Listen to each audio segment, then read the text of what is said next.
మన ప్రకాశం జిల్లాలో పాల విప్లవం ప్రధాన భూమిక పోషించే అంశం. వెనకబడిన 3 ప్రాంతాలతో ఏర్పడిన ఈ జిల్లాలో ప్రజల ఆర్థిక పరిస్థితిని మెరుగుపరిచే విషయంలో పాల ఉత్పత్తి గణనీయమైన పాత్ర పోషిస్తుంది. ప్రకాశం జిల్లాలో అనేక వ్యవసాయ సంక్షోభాలు వచ్చిన సమయంలో ఈ పాల ఉత్పత్తే ప్రజల జీవనాధారంగా మిగిలింది, ప్రజల్ని ఆదుకుంది. ఈ పాల ఉత్పత్తి జిల్లాలో బలపడటానికి ప్రజలు, ప్రధానంగా రైతాంగం, సామాన్య ప్రజానీకం పాల ఉత్పత్తి వైపు మళ్ళటానికి కీలక పాత్ర పోషించింది ప్రకాశం జిల్లా పాల ఉత్పత్తిదారుల సహకార సమితి. 1975లో ఒంగోలు కేంద్రంగా ఈ సహకార సమితిని రైతుల భాగస్వామ్యంతో ఏర్పాటు చేయడం జరిగింది. అప్పట్లో 12,000 లీటర్ల సామర్థ్యంతో ప్రారంభమైన ఈ సహకార సమితి తదనంతరం జిల్లా వ్యాప్తంగా విస్తరించి లక్షల కొద్ది లీటర్లని రైతుల ద్వారా సేకరించి దేశంలో 5 ప్రాంతాలకు ఎగుమతి చేస్తూ రైతులకు అండగా నిలబడింది. తదనంతరం అనేక ఆటుపోట్లు ఎదురైనప్పటికీ నిలబడి పాలపొడి ఫ్యాక్టరీని ఏర్పాటు చేసుకున్న ఘనత ప్రకాశం జిల్లా పాల ఉత్పత్తిదారుల సహకార సమితికి దక్కింది. రాష్ట్రంలో పాల ఉత్పత్తిలో కూడా, పాల డైరీల్లో కూడా ప్రైవేటు రంగం నుంచి పోటీ ఎదురై పలు జిల్లాల్లో సహకార పాల ఉత్పత్తిదారుల సమితిలు, సహకార డైరీలు మూతపడే దశలో ప్రకాశం జిల్లా పాల ఉత్పత్తిదారుల సహకార సమితి దిగ్విజయంగా ముందుకు సాగుతుందంటే అందుకు ఈ జిల్లాలో ఉన్న సహకార చట్టం పట్ల అంకితభావంతో పనిచేసే రైతులు, అధికారులు, ప్రజాప్రతినిధులని గర్వకారణంగా చెప్పుకోవచ్చు. అలాంటి సహకార సమితికి 1975 తర్వాత తొలిసారిగా వైవీరావు గారు అధ్యక్షుడిగా పనిచేశారు. ఆ తర్వాత బాలి నరసుబ్బారావు, ఆ తర్వాత సీనియర్ నాయకులు చెంగలి లాంటి వాళ్ళు పనిచేశారు. గత 2004లో ఈ సహకార సమితికి అధ్యక్షుడిగా కందుకూరు సమీపంలోని ఓగూరు గ్రామానికి చెందిన సల్లా శ్రీనివాసరావు ఎన్నుకోవడం జరిగింది.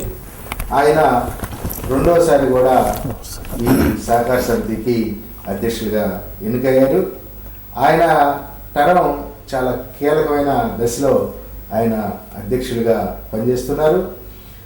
ప్రైవేట్ రంగం నుంచి పాల డైరీలు ఎక్కువైనాయి. సుమారు 50 ప్రైవేట్ రంగంలో పాల డైరీలు ఏర్పడిన నేపథ్యంలో సహకార రంగంలో ఉన్న ఈ డైరీని నిలబెట్టేందుకు, రైతులకు అండగా మరింత ముందుకు తీసేందుకు ఆయన కృషి చేస్తున్నారు. ఆ కృషిలో అనేక ఒడిదుడుకులు ఎదురైనప్పటికీ కూడా నేషనల్ డైరీ డెవలప్మెంట్ బోర్డుతో టైఅప్ పెట్టుకొని మన నిర్మాణం పూర్తయి ఖాళీగా ఉన్న పాలపొడి ఫ్యాక్టరీని రన్నింగ్లో తీసుకొచ్చి ఎంతో ముందడుగులు తీసుకెళ్ళగలిగాడు. ఆ దశలో ఇటీవల మరోసారి ఈ సహకార డైరీలో పాలక మండలిలో 3 డైరెక్టర్లకు ఎన్నికలు జరగటం, ఆ ఎన్నికల్లో శ్రీనివాసరావు ప్రాతినిధ్యం వస్తున్న తెలుగుదేశం పార్టీ, ప్రతిపక్షంగా ఉన్న స్థానికంగా ప్రతిపక్షం, రాష్ట్రంలో అధికారంలో ఉన్న కాంగ్రెస్ పార్టీలు ప్రత్యక్షంగా తలపడి మద్దతు అభ్యర్థులు రంగంలో దింపడం జరిగింది. అప్పుడు ఈ సహకార రంగంలో ఈ డైరీలో కూడా రాజకీయాల పాత్ర పెరిగి ఏమైనా ఇబ్బంది ఎదురవుతుందో అని చెప్పి సహకార చట్టం పట్ల అభిమానంతో ఎంతమంది బాధపడ్డారు. అయినప్పటికీ అదంతా ప్రశాంతంగా జరగటం ఈ జిల్లా పాల ఉత్పత్తిదారుల అదృష్టంగా భావిస్తూ ఈ డైరీ ఇప్పుడు ఎలా ఉంది, ఇంకా ముందుకు ఎలా బాగోతుంది, అందులో శ్రీనివాసరావు గారు చేసే పాత్ర ఏమిటి, ఈ ఎన్నికల రాజకీయాన్ని దీంట్లో ప్రవేశపెట్టకుండా ఏ మేరకు ముందుకు పోగలరో ఆయన ద్వారానే మనం తెలుసుకుందాం. శ్రీనివాసరావు గారు చెప్పండి, ఇటీవల జరిగిన ఎన్నికల ప్రభావం మీ డైరీ పరిపాలన మీద ఏమైనా ప్రభావం చూపిస్తుందా? డైరీ పరిపాలన మీద ప్రభావం చూపిస్తుందని నేను అనుకోవట్లేదండి. గతంలో కూడా ఎలక్షన్ ద్వారానే నేను చైర్మన్ అయినాను. ఎలక్షన్ అయిపోయిన మరుసటి రోజు నుంచి కూడా ఎవరు ఏ పార్టీ అనేది లేకుండా అన్ని కులాలు, అన్ని మతాలు, అన్ని పార్టీలు ఈ డైరీ పాలు పోస్తున్నారు. ఈ డైరీ నుంచి పాలు కొంటున్నారు కూడా. అదే ఉద్దేశంతోనే అసలు ఎవరు ఏ పార్టీ అనేది కూడా ఎప్పుడు కూడా ఏ పాలకేంద్రం అధ్యక్షుడిని అడగండి, ఇంతవరకు మేము వాళ్ళగా ఏ పార్టీ మీరని కానీ లేకపోతే మా ఎంప్లాయీస్ని అడగటం కానీ ఎప్పుడు కూడా అసలు జరిగిన దాఖలాలు లేవు. ఎవరు వచ్చినా మా పాల రైతులు వాళ్ళకి పనిచేయటం మా డ్యూటీగా ఎంచుకున్నాం కాబట్టి దీంట్లో ఎక్కడ కూడా పాల కేంద్రం అధ్యక్షులు ఎవరు కూడా పార్టీ పరంగా అసలు మాట్లాడేవాళ్ళు లేరు. నేను అదే విధంగానే దీన్ని ముందుకు తీసుకెళ్ళటం జరిగిందండి. సో రాబోయే రోజుల్లో కూడా అదే జరుగుద్దని నేను ఆశిస్తున్నాను. అంటే ఇంత తీవ్రమైన ప్రతిష్టాత్మక రెండు పార్టీలు అభ్యర్థుల గెలుపు కోసం పోటీ పడటం ఈ మధ్యకాలంలో ఇదే కదా. అప్పట్లో కూడా తొలిసారి నేను చైర్మన్ అయినప్పుడు కూడా రెండు పార్టీలు పోటీ పడటం జరిగింది. దాంట్లో కూడా మా ప్యానల్ మొత్తం టోటల్గా గెలవటం జరిగింది. తద్వారా ఎలక్షన్ అయిన మరో రోజు నుంచి కూడా ఎలక్షన్ తర్వాత రాజకీయాల ప్రమేయం ఎక్కడ కూడా ఎవరు కానీ దీంట్లో ఇన్వాల్వ్ కావటం కానీ దీంట్లో జోక్యం చేసుకోవటం కానీ జరగలేదు. దీన్ని అభివృద్ధికి అందరూ సహకరించినాడు. దాన్ని అదేవిధంగా దీన్ని ముందుకు తీసుకెళ్ళటం జరిగింది. అంటే అప్పటికి ఇప్పటికి మీ ప్యానల్కి వ్యతిరేకంగా పోటీ చేసిన వాళ్ళకి బలం పెరిగినట్లు కనపడుతుంది, ఒక 20 ఓట్ల దాకా. లేదండి, ఇతరత్ర కారణాలు ఉన్నాయా? మీ పరిపాలన మీద ఏమైనా అసంతృప్తితోటి అలాంటి పరిస్థితులు? ఏం లేదండి, గతంలో కూడా 72 ఓట్లు వెంకటస్వామి గారికి వచ్చినాయి. ఆయనే పోటీ చేసినాడు. మళ్ళీ అదేవిధంగా మళ్ళీ ఇప్పుడు వెంకటస్వామి గారికి పోటీ చేసినాడు. ఆయనకు 77 ఓట్లు వచ్చినాయి. ఆ రోజు 72 ఓట్లు వచ్చినాయి. సో 5 ఓట్లు పెరిగినాయి. పశ్చిమ ప్రాంతాల్లో అక్కడ ఒక డైరెక్టర్ని పెట్టడం జరిగింది కాబట్టి వాళ్ళు కొంత పార్టీలకు అతీతంగా ఆ డైరెక్టర్ యొక్క ప్రభావం పనిచేసి 5 ఓట్లు పెరిగినాయని నేను అనుకుంటున్నాను తప్పితే పెరిగిన దాఖలాలు కానీ ఈ యొక్క రాజకీయాలకి ఎక్కువ పనిచేసినాయని నేను అనుకోవట్లా. ఈ సహకార వ్యవస్థలోకి రావాలంటే చిన్నప్పటి నుంచి దాంతో ఏదైనా అనుబంధం ఉండాలి, లేదంటే అభిమానం ఉండాలి. కానీ మీరు ఒక గ్రామ సర్పంచ్గా, ఓగురు గ్రామ సర్పంచ్గా పనిచేస్తూ రాజకీయాల్లోకి వచ్చారు. మీ దృష్టి ఈ వైపు వెళ్ళటానికి ఈ పదవి మీద ఆకాంక్ష, లేకపోతే సహకార రంగం మీద ఏమైనా ప్రత్యేకమైన అభిమానం? అసలు సహకార సంఘంలోనే నేను పొద్దుటూరులో కోఆపరేటివ్ ట్రైనింగ్ చేశానండి. ఈ సహకార సంస్థ యొక్క నేను 1983లో నాకు అప్పటి నుంచి ఈ సహకార సంస్థ దీని యొక్క వ్యవహారం అంతా తెలుసు. నేను కోఆపరేటివ్ ట్రైనింగ్ పొద్దుటూరులో చేయటం జరిగింది. దాని ద్వారా ఈ సహకార సంఘం దీని యొక్క మంచి సభ్యులు దీన్ని ఏ విధంగా అయిందనేది పూర్తి స్థాయిలో నేను ఆ చదువుకున్నాను. అంటే అప్పుడు ఆ ట్రైనింగ్ పోవటానికి ఉన్న కారణం ఉందా? నేను ఇంటర్ పాస్ అయినాక దాంట్లో చేరాలనే దాంతప్పుడు కోఆపరేటివ్ ట్రైనింగ్ సహకార సంఘం మంచిదనేది అప్పటి కొండయ్య చౌదరి ఆయన నాకు అక్కడ సీట్ ఇప్పించడం కూడా ఆయన ప్రభావం పనిచేసింది. అప్పుడు ఆయన నాకు అక్కడ సీట్ ఇప్పించాడు. దాని ద్వారా నేను అక్కడ చదవటం జరిగింది.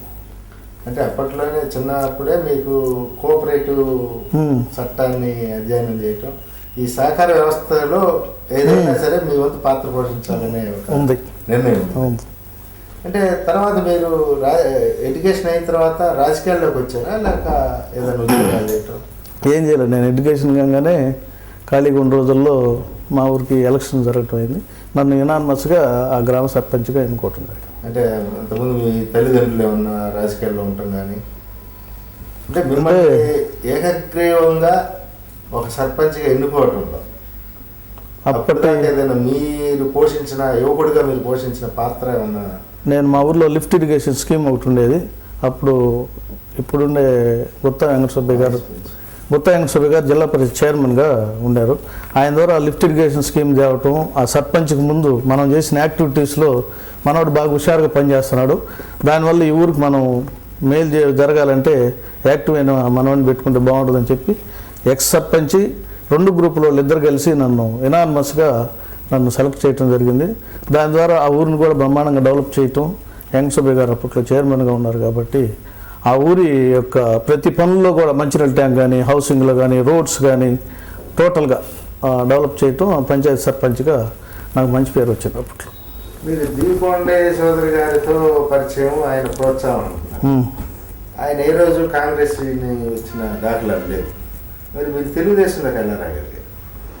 నేను ఎన్టీఆర్ 83 పార్టీ పెట్టగానే దాంట్లో ఎన్టీఆర్ ఫ్యాన్ నేను. సో దాని ద్వారా నేను తెలుగుదేశం పార్టీకి అవును ఎన్టీఆర్ ఫ్యాన్. అంటే తెలుగుదేశం పార్టీలో మీరు ఏ స్థాయిలో పనిచేశారు? నేను అక్కడ మండల ట్రెజరర్గా చేసినాను. ఆ తర్వాత జిల్లా యూత్ సెక్రటరీగా చేసిన, ట్రెజరర్ చేసిన, జిల్లా యూత్ ఉపాధ్యక్షుడిగా చేసిన. నేను జిల్లా యూత్ ఉపాధ్యక్షుడిగా చేసే సమయంలోనే ఈ పాల డైరీ చైర్మన్ అయినాను. అంటే 2004కి ముందే మీరు మీ ఊరు సొసైటీకి ఉన్న పాల సొసైటీకి ప్రెసిడెంట్గా చేయటం కానీ 2003కి ముందు ఏం చేయలేదండి.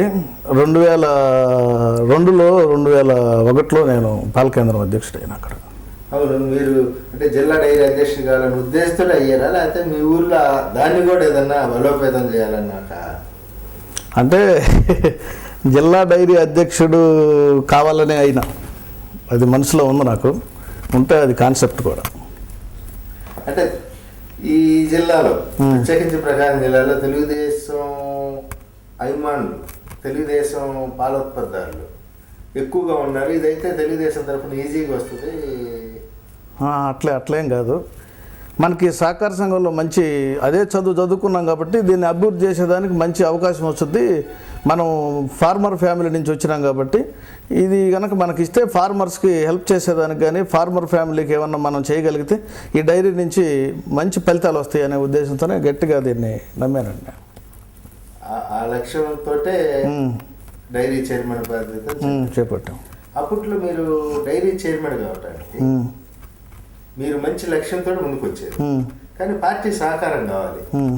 కానీ మిమ్మల్ని రాకుండా ఉండటానికి మీరు నమ్ముకున్న దీపకొండ సోదరి కుమారుడు శివరావు కొంచెం అడ్డంకులు కల్పించారనేది ఒక ప్రచారం. సార్, అది చాలా తప్పండి. అది కొండయ్య చౌదరి కుమారుడు శివరాం గారు ఎప్పుడు కూడా ఆయన ఎమ్మెల్యే అయినాక నేను అడిగింది అసలు ఏది నో అన్న పాపనే బాలు. ఏ విషయంలో సరే నేను పలాంది కావాలంటే ఎప్పుడు నో అన్నలా. నియోజకవర్గం అభివృద్ధిలో కానీ లేకపోతే అక్కడ ఏమన్నా పనులు ఉన్నాయి, ఏదైనా సరే నేను అడిగినాక వాళ్ళ బ్రదర్స్ నన్ను ఎప్పుడు నో అన్నాడేమో కానీ నన్ను ఎప్పుడు నో అన్నలా. నేను ఏది అడిగినా చేసి పెట్టాడు. దాంట్లో అసలు ఎటువంటి సందేహమే లేదు. పూర్తి స్థాయిలో ఆయన నన్ను భుజాన వేసుకొని పనిచేసినట్టు మా అభిప్రాయం. అంటే దానికి ఏదైనా ప్రత్యేకమైన కారణం ఉందా, లేకపోతే మీరు ఆయా సందర్భాల్లో ఏదైనా ఇంకో రకంగా ఉపయోగపడతారని?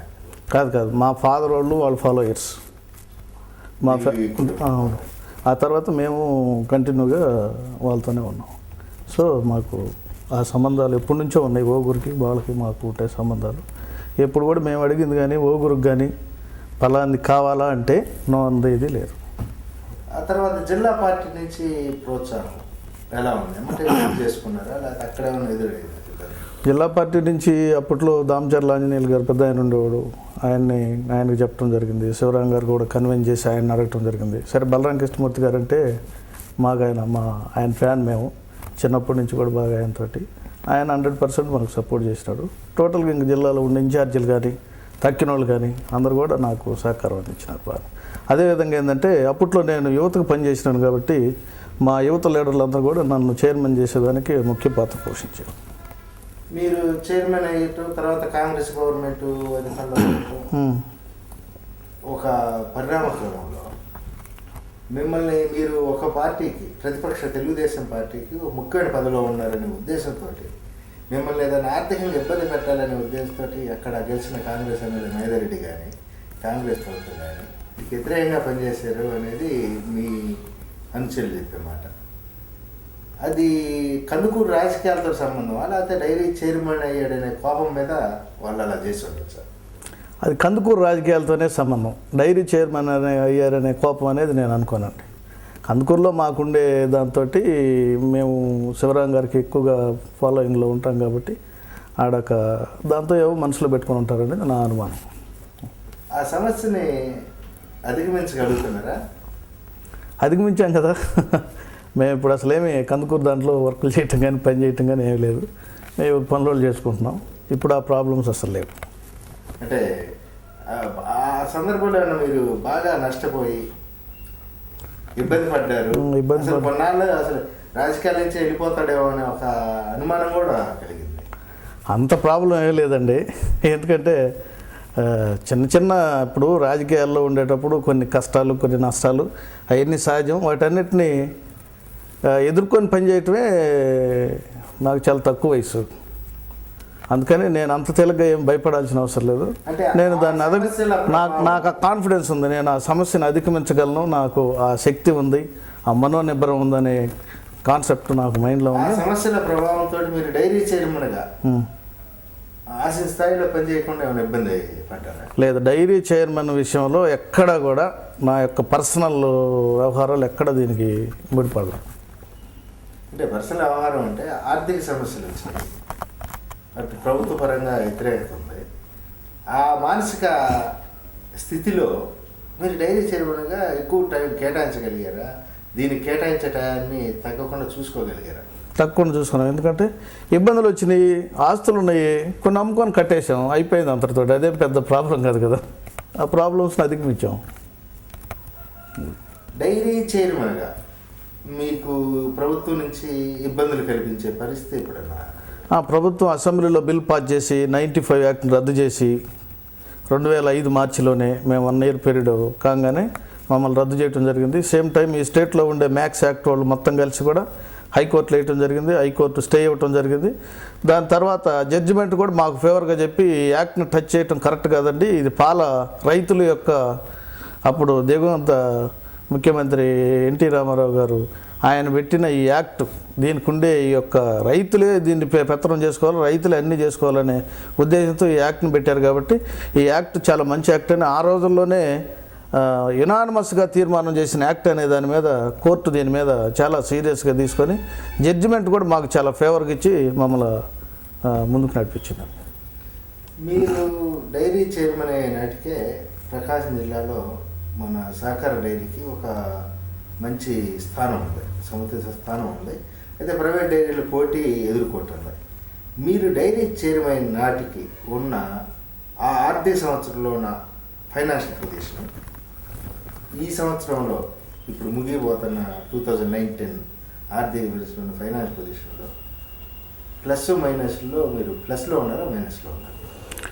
ఇక్కడ మీరు గమనించాల్సింది ఒక్కటండి, నేను చైర్మన్ అయినప్పుడు దీనికి సరాసరిన 53,000 లీటర్లు పాలు వస్తున్నాయి. ఆ రోజు దాదాపు 500 విలేజెస్లో మేము మిల్క్ ప్రొక్యూర్మెంట్ చేసుకున్నాం. ఈరోజు 830 నుంచి 840 విలేజెస్ నుంచి మేము మిల్క్ ప్రొక్యూర్ చేసుకుంటున్నాం.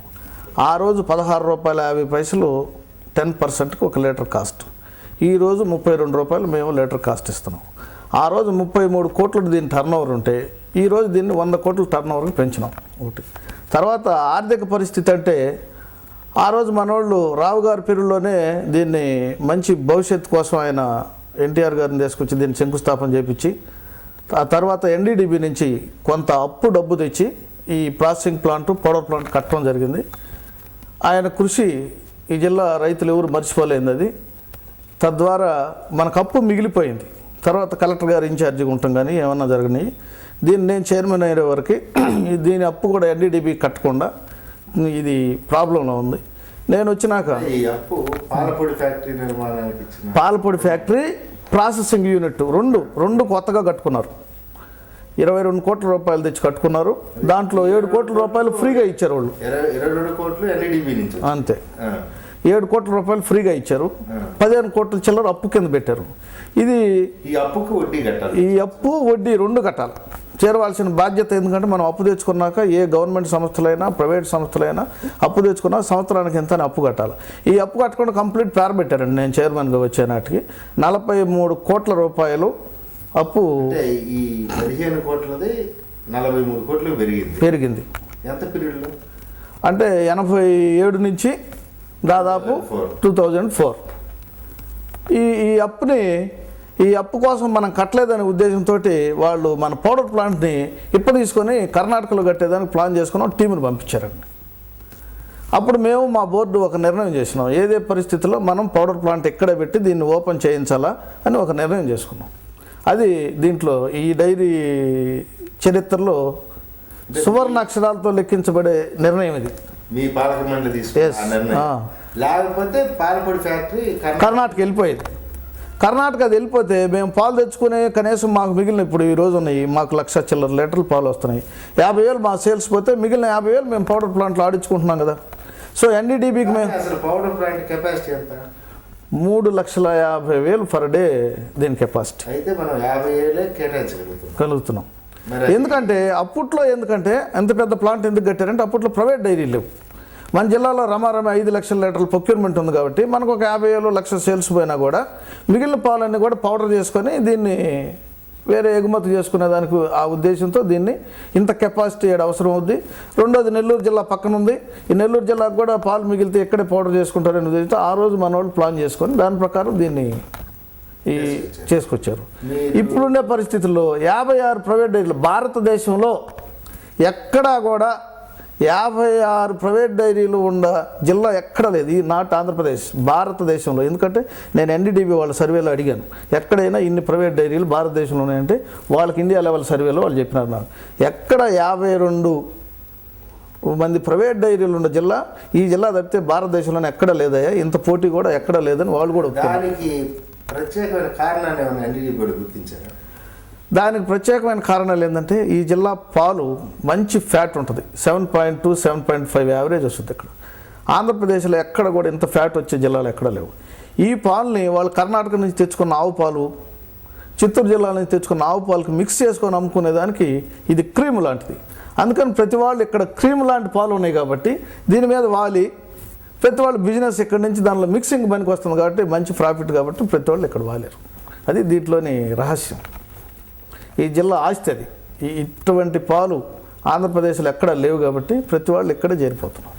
అది ప్రైవేట్ డైరీలు రావటం వల్ల మన సహకార డైరీ పాల ఉత్పత్తి పెరగలేదంటారు మరి సేకరణ.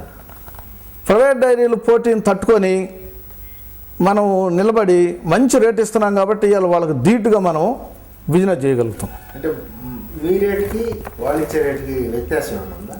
వ్యత్యాసం అంటే ఎప్పుడు కూడా మేము రేట్ అనౌన్స్ చేసినాక వాళ్ళు మాతో రేట్ ఇస్తారండి.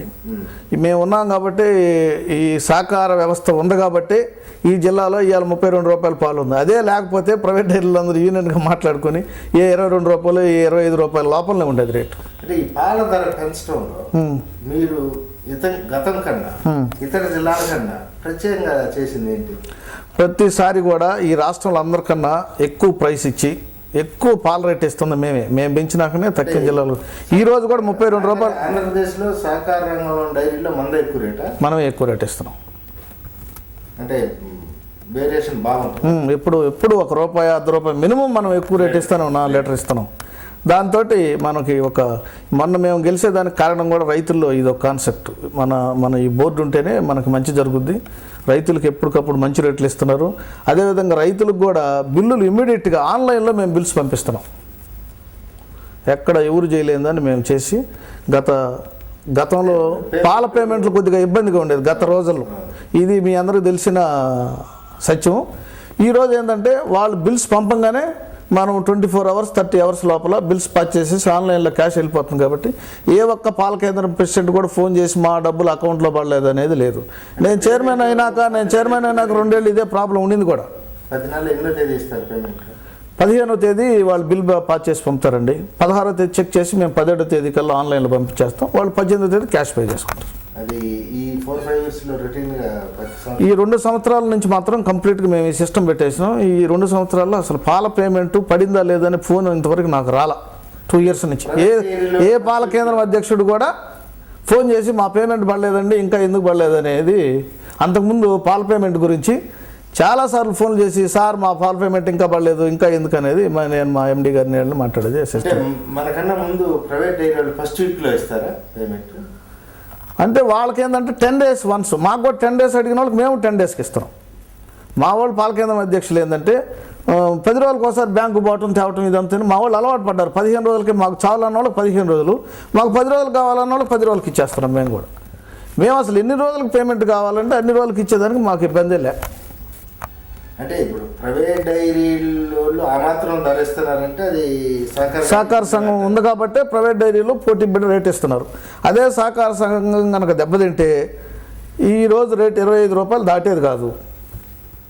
అంటే ఈ పాల సేకరణలో కూడా మీరు చేసే పాల సేకరణలో కూడా రాజకీయాలు సొచ్చుకుపోయి కొంత ఇబ్బంది ఏర్పడుతుందని గ్రామాల్లో ముఠాలుగా ఏర్పడటం, తెలుగుదేశం ఒకడే పాలు పోస్తే కాంగ్రెస్ ఒకడే పాలు పోయటం ఇవి కూడా జరుగుతున్నాయి. వాటిని అధిగమించేదానికి మేము చిన్నగా ఇప్పుడు మేము స్పెషల్ ఆఫీసర్ అధిగమించాలంటే ఫస్ట్ మీరు కదలాలి, మీ పాలక మండలి కదలాలి, మీ యంత్రాంగం కదలాలి. రాజకీయాలు వేరు, ఇక్కడ ఇది వేరు. మనం ఈ రోజు ఈ ధర వస్తుందంటే మన సహకారం చూస్తున్నాం. అది ప్రజలకు తెలియజేయాలి, వాళ్ళ చైతన్య పొందుపరచాలి. ఆ కృషి జరుగుతుందా అంటే మేము మాత్రం పూర్తి స్థాయిలోనే పార్టీలు పక్కన పెట్టి మా డిపార్ట్మెంట్ వాళ్ళు మాత్రం పనిచేస్తున్నారండి. దాంట్లో ఎక్కడ రాజీనే లేదు. కాంగ్రెస్ వాళ్ళ, తెలుగుదేశం వాళ్ళ, లేకపోతే కమ్యూనిస్టుల, బీజేపీన ఇంకోటి అనేది లే. ఎవరు పాలు ఇస్తున్నాం ఆ ఊర్లో సెంటర్ పెట్టిస్తున్నాం, వాళ్ళతో మాట్లాడుతున్నాం, వాళ్ళని కన్విన్స్ చేస్తున్నాం. పాలు తెచ్చేదానికి మాత్రం మన పార్టీలు వద్దు అనేది చెప్తున్నాం. అదేవిధంగా అయితేనే నేను చైర్మన్ అయినప్పుడు 500 లోపల ఉన్న మా ప్రొక్యూర్మెంట్ మాకు 500 విలేజెస్ నుంచి మాకు వచ్చింది. ఈరోజు 850 విలేజెస్ నుంచి మాకు మిల్క్ రావటం జరుగుతుంది. ఈ రకంగా మేము ముందుకు పోతున్నాం కాబట్టి అన్ని విలేజ్ ఊళ్ళో 2 గ్రూపులు బాగా ఉన్నాయి. అవసరం 2 సార్లు వచ్చా? 2 ఇస్తున్నాం. మేము అక్కడేమి కొంతమంది వెస్టర్న్ బెల్ట్ లో ప్రత్యేకించి కొన్ని గ్రామాల్లో, కొన్ని విలేజ్ లో అసలు ఇప్పుడు 2 సెంటర్లు, 3 సెంటర్లు ఉండే విలేజెస్ కూడా ఉన్నాయి మాకు. ఇప్పుడు ఒక ఊళ్ళోనే 2 సెంటర్లు ఉన్నాయి, కొన్ని విలేజెస్లో 3 సెంటర్లు కూడా ఉన్నాయి మాకు. పాలు పోసే ప్రతి ఉత్పత్తిదారుడు ఓటర్ అవుతాడా? పాలు పోతే ప్రతి ఉత్పత్తిదారుడు ఓటర్ అవుతాడంటే అంటే ఆ విలేజెస్లో ఓటర్ అవుతాడు. అక్కడ ప్రెసిడెంట్ ఉంటాడు. ఆ ప్రెసిడెంట్లు అందరూ కూడా ఈ 95 యాక్ట్లో కన్వర్ట్ అయ్యి మా యొక్క యూనియన్కి అఫిలియేషన్ రావాలి, వాళ్ళు అప్పుడే ఓటర్ అవుతారు. అది అంటే మనం కింది స్థాయిలో సంఘాల గురించి చర్చించుకుంటున్నాం కాబట్టి ఒక చిన్న విమర్శ ఉంది. ఈ సహకార డైరీ ఫస్ట్ నుంచి మీరు చూడండి, ఫస్ట్ లో వైవీరావు, తర్వాత బాలి నాగసుబ్బారావు, సంగలయ్య, ఇప్పుడు మీరు. అయితే ఒంగోలుకి ఇటుపక్క వాళ్ళు, లేకపోతే ఇటుపక్క అంతా తూర్పు ప్రాంతం వాళ్ళే అయ్యారు. అందుకనే ఎక్కువ పాల కేంద్రాలని, పాల ఉత్పత్తులు ఈ పక్కనే పోషిస్తున్నారు, మా పశ్చిమ ప్రాంతాన్ని విస్మరిస్తున్నారు అనేది ఆ ప్రాంత నాయకులు ఆరోపణ. లేదండి, నేను పర్వతం ప్రాంతం అండి. నేను తూర్పు ప్రాంతం అన్నట్టు అవుతాను. దక్షిణ ప్రాంతం నేను పర్వత ప్రాంతానికి చెందినవాడిని. నేను అసలు తూర్పు ప్రాంతానికి చెందినవాడిని కాదు. అసలు కానీ మాకు అసలు ఆ భేదాలు ఏమీ లేవండి. ఏ సెంటర్ని కూడా మేము అదే విధంగా చూస్తున్నాం. అట్లా వాళ్ళని ఎక్కడ ఇబ్బంది పెట్టిన వాళ్ళు అనేది మాకెవరు ఇంతవరకు మా దృష్టికి తీసుకురాలేరు. మీ దృష్టికి రావటం కాదు, మీరు 500 గ్రామాల నుంచి 800 గ్రామాలు పెరిగారు. పెరిగిన గ్రామాల్లో 80% లేదా 90% ఈ ప్రాంతంలోనే ఉంటాయి. లేదు, అది కావాలంటే మీరు లెక్కలు తీసుకోండి. కావాలంటే మీకు కరెక్ట్గా మీకు స్టాటిస్టిక్స్ కూడా ఇప్పిస్తాము. పర్వత ప్రాంతాల్లో కూడా బాగా పెంచాం మేము ఈ మధ్యకాలంలో. ఎర్రగొండపాలెం కానివ్వండి, ఖమ్మం కానివ్వండి, కనిగిరి కానివ్వండి, కందుకూరు ఏరియా కానివ్వండి, ఈ ఏరియాలో బాగానే సెంటర్లు అన్నీ పెరగటం జరిగింది. ప్రొడ్యూసర్లు కూడా బాగానే మాకు పాలు పోసేదానికి మక్కువ చూపిస్తున్నారు. ఇంకా రాబోయే రోజుల్లో ధీటుగా ప్రైవేట్ వాళ్ళని ఎదుర్కొని ఎన్డీడీబీ వాళ్ళ సహకారం తీసుకొని దీన్ని మంచి అభివృద్ధిలోకి తీసుకుపోయేదానికి మంచి అవకాశాలు ఉన్నాయి. మీరు ఈ మారిన చట్టంలో మీరు ప్రెసిడెంట్గా ఉండాలి అంటే డైరెక్టర్ మద్దతే కీలకం. కాబట్టి డైరెక్టర్ని బాగా ప్రేమగా చూసుకుంటూ వాళ్ళ సొంత అవసరాలను అటెండ్ అవుతూ కీలకమైన పాల సొసైటీ అధ్యక్షుల్ని పూర్తిగా విస్మరించారని, అందుకే మీ మీద మొన్న అంత వ్యతిరేకత వచ్చిందనేది ప్రధానమైన ఆరోపణ. ఈ ఆరోపణ మీద మీ స్పందన తెలుసుకోవాలని వచ్చినప్పుడు